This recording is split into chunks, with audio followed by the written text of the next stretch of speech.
요즘 우리 주변에 왜 이렇게 황당한 사건 그리고 정말 기괴한 사건이 많이 벌어지는지 모르겠습니다. 김복준 의원님. 예, 지난달 23일경에 벚꽃 구경을 이제 하려고 광주 쪽에 사시는 분이 경남 하동 쪽으로 혼자 드라이브를 가셨어요. 네. 30대 여성 운전자입니다. 네. 그리고 이제 구경하고 귀가하는 귀갓길에 이제 겪은 사연이 되겠는데요. 네. 한 30대 남성이 탄 차량이 전북 순창군에 위치한 강천산 휴게소 아마 일단 거기서, 네, 들어본 것 같아요. 네. 거기서부터 광주에 있는 한 파출소 앞까지 무려 약 한 50km 정도를 이 여성을 뒤쫓아온 그런 사건이 있었습니다. 네. 아니 우연히 우리 그런 또 가끔 혼동 또는 착각하는 거 있잖아요. 우연히 행선지가 같았을 그런 가능성은 없어요, 김유진 아나운서? 그렇게 보기에는 너무 의심스러운 정황들이 많았는데요. 네. 영상을 직접 보면서 설명해 드리겠습니다. 아 영상이 있어요. 네. 아하, 네. 네, 이곳이 바로 지금 휴게소 안으로 들어가고 있죠. 네. 강천산 휴게소입니다. 이 휴게소에 들러서 화장실로 이 여성이 향하게 되는데요. 그런데 한 남성이 뚫어져라 쳐다보면서 지나가는 모습을 지금 보실 수가 있습니다. 어허. 이 여성이 불안해하면서 화장실로 들어갔는데요. 네. 그런데 아까 봤던 그 남성의 차량이 네. 화장실 앞에서 정차해서 움직이지 않고 있는 거예요. 어허. 그리고 이 남성 운전자가 여성이 나오지 않으니까 심지어 클렉션을 빵 울리기까지 했다고 합니다. 네. 이 두려움을 느낀 여성 화장실에서 나와서 황급히 차량 안으로 들어왔죠. 근데 남성 운전자가 여성을 따라서 지금 후진을 해서 차량 앞에 정차했고 휴게소를 떠나면 남성을 따돌릴 수 있을 줄 알았는데 뒤를 보시면 알겠지만 계속해서 차가 따라오고 있습니다. 아 저기 남자가 탄 차예요? 네, 뒤에가? 맞습니다. 계속해서 따라오는데 심지어 뭐 노선을 이리저리 바꿔봐도 그럴 때마다 지금 차선 바꿔서 계속 따라붙는 모습이죠. 어? 마치 스릴러 영화의 한 장면을 보는 것 같습니다. 아니 진짜 이게 지금 영상을 보니까 이게 무슨 행선지가 우연히 겹쳤다 그런 차원이 아닌 것 같아요. 지금 저 여성 운전자 놀란 마음에요. 운전을 하면서 남편분에게 이 상황을 전했다고 하는데 그 통화 내용도 들어보시고 이어가 보도록 하겠습니다. 야, 뭐 저런 놈이 다 있지? 야, 내 뒤를 너무 잘 따라붙는데, 얘? 와, 옆에 레이가 있었어. 옆에 레이가 지가 이제 옆 차선에 끼어들라고 그랬다? 근데 이가 틈을 안 버려. 아, 니하고 틈을 안 벌려? 어쨌든 거기 풍암동 파출소 와서 좀 나오라고 그래. 거기밖에 없지 않아? 일단 풍암동 파출소로 가봐.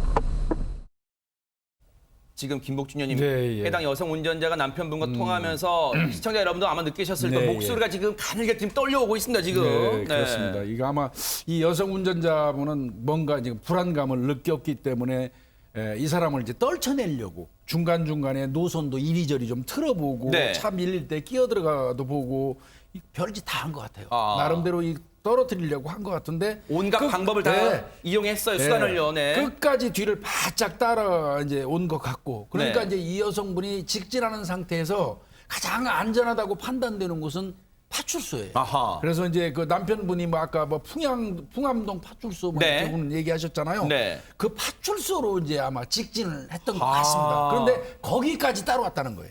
순간 남편분과 통화를 통해서 기지를 발휘했어요. 아, 일단은 안전한 곳이 파출소가 제일 안전하겠구나 해서 파출소로 가는데 그러면 그 남성 체포됐을까요? 현장에서 이인철 변호사님. 일단 이 여성이 그래도 안심이 됐겠죠. 마지막으로 이제 갈 수 있는 파출소니까 경찰분들이 지켜주겠지. 그래서 이제 파출소 앞에 이제 안에 들어가서 이제 경찰분하고 대화를 시도했는데 더 황당한 것은 뭐냐면 이 남성이 파출소 앞에서 정차하면서 기다리고 있습니다. 세상에. 기다리고 있으면서 심지어는 창문을 열면서 크랑창까지 울리는 거예요. 빵. 어허. 휴게소에서 했던 행동을 그대로 따라하는 거죠. 지금 저 차량인가요? 네, 어허. 맞습니다. 이렇게 이제 계속해서 이제 파출소 근처에서 이렇게 있으니까 이 경찰이 이제 해당 경찰이 나와서 이제 이 운전자와 대화를 시도합니다. 아하. 그러니까 이 남자가 뭐라고 하느냐 정말 황당한 게 내 차 가지고 어딜 가든 무슨 상관이냐. 만약에 저 여성이 나를 신고하면 나도 똑같이 역고소할 거다. 이렇게 이제 말했다고 합니다. 이야, 이거 진짜 섬뜩합니다. 당당하게 지금 얘기를 하고 있어요. 그런데 김유진 아나운서, 어쨌든 이상한 행동, 수상한 행동이라고 우리는 합리적으로 추론할 수밖에 없는데 지금 저렇게 당당하게 오히려 남성은 나오고 있어요. 그런데 이 과정에서 경찰의 대응이 조금 미흡했다는 지적이 나온다는데 대체 왜 그런 거예요? 왜냐면 이분이 정말 걱정을 하면서 파출소까지 차를 몰고 갔잖아요. 그리고 경찰분들에게 블랙박스를 보시라고 얘기까지 했는데도 잘 믿어주지 않았다는 겁니다. 그리고 이 과정에서 경찰이 해준 거라고는 이 여성분이 느끼기에는 그랬대요. 신상조회만 하고 그냥 보내준 거하고 별반 다른 조치가 없었다라고 얘기를 하신 거죠. 그러면서 당시 파출소에서는 당장은 자기들이 해줄 수 있는 것이 없다. 그러니까 일단 귀가를 하셔서 증거 자료를 모은 다음에 경찰서에 가셔서 진정서를 내시거나 고소장을 접수해야 된다. 이렇게 안내를 받았다라고 하는 겁니다. 이후에 여성이 파출소에 나와서도 문제였어요. 왜냐하면 이 남성이 또 기다리고 있을까 봐 아니면 차를 몰고 또 쫓아올까 봐 너무 공포 속에 이 집 주차장에 차를 대는 순간까지도 너무 아하. 공포감에 휩싸였다고 합니다. 그랬겠네요. 이분이 평소에 혼자서 드라이브 가는 걸 좀 즐기시는 편이었대요. 근데 앞으로는 뭐 드라이브는 물론이고 그러니까요. 혼자 차를 몰고 나가는 것 자체가 공포 아닐까 이런 생각이 듭니다. 정말 가까운 집 앞에 가게에 나가는 것도 아마 두려울 것 같은데 뉴스파이터 제작진이요. 경찰에게 당시의 상황 관련 여러 가지 질문을 해봤습니다. 얘기 들어보시고 이어가 보도록 하겠습니다. 블랙박스를 확인은 우리 직원들이 못했어요. 피해자가 요청을 하거나 말거나를 떠나서 우리 스스로가 먼저 적극적으로 해야 되는 어떤 그런 부분들도 있는데 그 부분은 저희들이 좀 미스가 있었다고 판단이 돼요. 인적사항만 확인하고 돌려보냈다라고 하는 부분에 대해서는 신분증을 달라고 하니까 좀 화를 내면서 내 차 가지고 내가 운전하고 오는데 나도 집이 여긴데 하면서 성질을 내면서 인적사항 밝히지를 않는 거예요. 그래서 우리 직원들이 차량 번호를 통해서 인적사항을 확인했는데 차를 확 돌려서 차를 타고 가버렸어요. 이렇게 비협조적으로 인적사항도 안 밝힌 상태에서 차량에 일단 경찰의 입장, 해명, 김복준 의원님 어떻게 네. 들으셨습니까? 기본적으로 잘못됐죠. 무슨 화를 내면은 신분증 확인 안 하나요? 경찰이? 그다음에 그 경찰이 잡고 있는 상태에서 자기 마음대로 확 차 돌려가지고 가는 걸 경찰이 그대로 쳐다보고 있나요? 그러려면 뭐하러 경찰합니까? 경찰한테 주어진 권한이 뭔데요? 이거 그리고 기본적으로 잘못된 게 블랙박스 확인하는 거는 저건 경찰이 당연히 생각해야 되는 거 아닌가요? 여성분이 50km 정도를 나를 지속적으로 따라왔는데 내가 불안해 죽겠으니까 경찰 아저씨 도와주십시오 하고 얘기한다면 그 50km 동안 오는 동안에 블랙박스에 다 찍혀 있을 거 아니에요. 그건 경찰이 당연히 찾아봐야 되는 건데 안 찾아봤다는 거. 그다음에 이런 경우에 뭐 파출소에서 처리 못하고 경찰서로 뭐 가서 고소하든지 해야 됩니다 하고 얘기를 했다는데 국민의 입장에서는 파출소고 경찰서고 다 경찰이에요. 그러네요. 무슨 뭐 그 구분을 이거 제가 볼 때는요.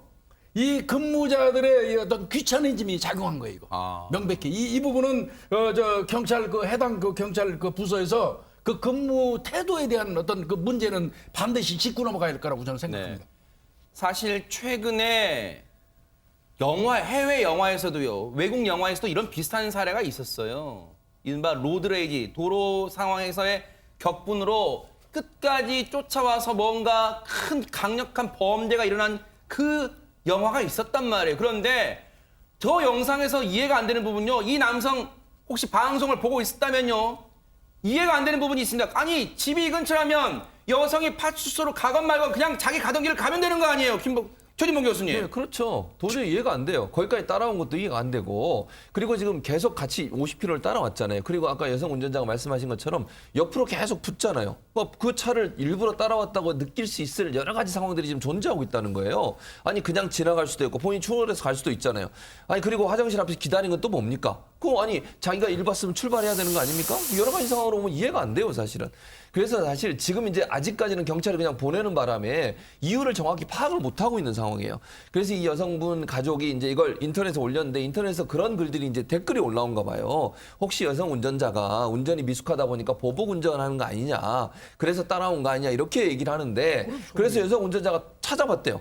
그랬더니 본인이 휴게소에 진입하기 전까지는 저 차가 전혀 찍히지 않았어요. 만약에 보복운전이라고 하면 운전이 미숙해서 본인이 휴게소 진입 전에 저 차가 이미 따라왔었어야 돼요. 거기서 문제가 생겼다고 하면 그러네요. 운전자의 운전이 미숙해서 거기에 화가 나서 이 남성이 계속 괴롭히는 마음으로 따라왔다고 볼 수 있을 텐데 네. 자기 블랙박스를 보니까 휴게소 진입 전까지는 저 차가 전혀 찍히지 않았어요. 그 말은 아하. 휴게소에 미리 들어와 있었거나 또는 시차를 두고 들어왔을 가능성이 있다는 네. 거죠. 그러니까 그 전에 휴게소 들어오기 전에 저 차와 남성의 차가 어떤 형태로든 조우를 하거나 만나거나 아니면 무슨 문제가 있었을 가능성은 전혀 없는 상황이기 때문에 저 남성의 행동은 상식적으로 이해할 수 없는 아주 이상한 행동이라고 볼 수 있습니다. 그렇다면 아무런 제재 조치 없이 남성을 돌려보낸 경찰. 그렇다면 이 남성에 대한 처벌은 어떻게 되는 건지 경찰의 얘기 마저 들어보시고 이어가 보도록 하겠습니다. 뒤에 차량을 따라온 이 행위에 대해서 저희들이 많은 검토를 해봤는데 우리가 적용할 수 있는 부분들이 경범죄 처벌법 3조 19호의 그 불안감조성이라는 게 있어요. 이게 또 통고처분사항이에요. 안전벨트 미착용하면 이렇게 범칙금 내잖아요. 네네. 그런 정도의 그 처벌 대상이거든요. 지금 무슨 관련 조항 얘기만 들어도 일단 경미한 사건으로 일단 보고 있는 것 같습니다. 뭐 물론 지난 24일 날 이제 그 국회 통과한 그 스토킹 처벌법이 있기는 해요. 거기 보면은 의사에 반해서 지속적인 접근, 그다음에 따라다니기라는 조항인데 이제 물론 의사에 반한다는 얘기는 의사 표시가 피해자가 있었어야 된다는 그 아마 전제 조건이 있는 것 같아요. 그래서 이제 그게 의율될 수 있을지 여부는 좀 따져봐야 될 것 같은데 본인들도 아마 이제 법리 검토를 한 결과 아마 이거 이제 경범죄 처벌법상의 불안감 조성 등으로 아마 이 사람을 입건해서 조사를 하는 것 같아요. 네. 그리고 이제 그 조사를 하는 과정에서 보니까 이 사람이 과거에도 뭐 상해라든지 이런 걸로 처벌을 받은 전력이 있는 사람이에요. 거기에다가 또 다른 사건에 연루돼 갖고 경찰 조사를 또 받고 있다는 겁니다. 그러면 이제 이번 사건하고 병합해서 아마 이제 그 조사를 할 걸로 이렇게 이제 보여집니다. 네. 네. 이 영상을 접한 지금 소름 돋잖아요. 많은 분들 그러셨을 거예요. 누리꾼들 반응은 어떤지 궁금합니다. 김유진 아나운서.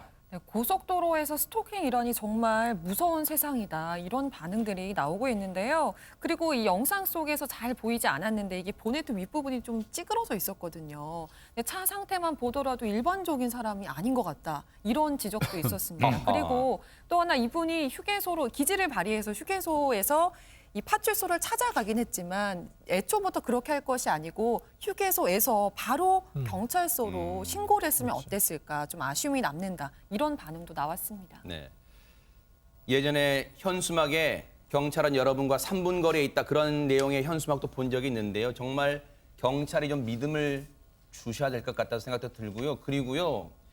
뉴스파이터에서도 전해드렸던 그 끔찍한 사건 서울 노원구의 세 모녀 살인 사건 그 발단은요 스토킹이었습니다. 물론 지금 이 사안에서 나오는 남성이 스토킹했다고 단언하는 건 아닙니다만 여러 가지 가능성을 열어두고 경찰이 피해자분의 안전에 대한 대책을 마련해줘야 되는 거 아닌가요?